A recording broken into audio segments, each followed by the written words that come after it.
But I want to talk about, again, the big difference here that we're talking about tonight is between branding and direct response marketing. Now, again, when we went the last session, I talked about the difference between advertising and marketing. And as I explained earlier tonight, and as we explained last in March when we did the first session, is that yes, all advertising is marketing, but not all marketing is advertising, right? And there's a lot of different things that fall under the umbrella of marketing and the customer experience and all the things that go into your business. And so that's truly the case. But also in the same way, while all direct response marketing typically has some small element of branding, not all branding, in fact, most branding has absolutely no direct response aspect to it whatsoever. And it's super critical and important that you understand the difference and understand where you should be putting all of your energy, all of your mind share, all of your creativity into which of these categories you should be focusing on. And so I'm going to talk a little bit about that tonight and the important difference between the two. Go on to the next slide. Let me give you this definition of branding really quickly, okay? Branding is the art and science of influencing perception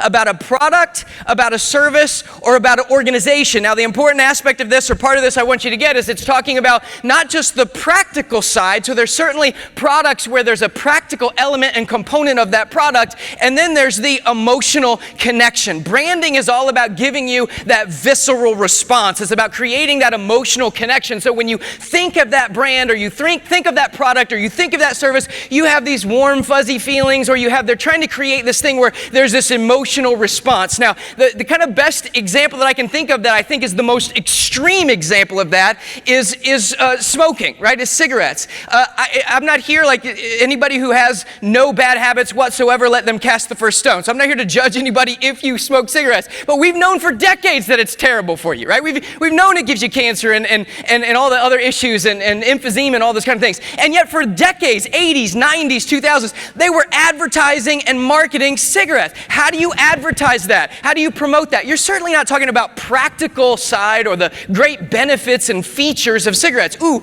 we've got more tar, or the best nicotine, or the best fiberglass filter, or ooh, we'll get you hooked and addicted in no time. Like, this is not a marketing campaign that's going to work, right? So what did they do?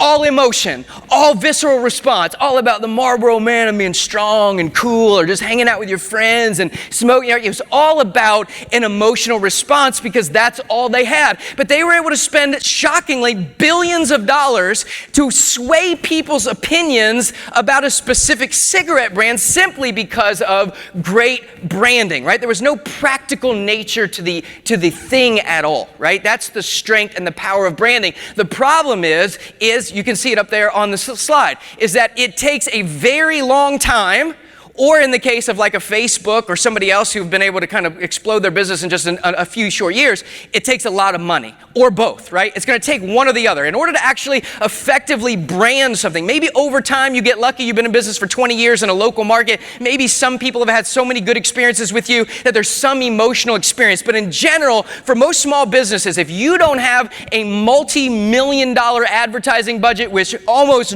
even some of the most successful investors that I know of, there's a guy up in Boston that I know spends like over $1 million a year on marketing. He probably spends more than almost anybody I know, him or maybe Irby or a few others, but they're spending massive 7 figures or more just on their real estate investing business, and yet none of them are worried about branding. That aspect of the component of this business is not even playing in whatsoever, okay? So that's branding.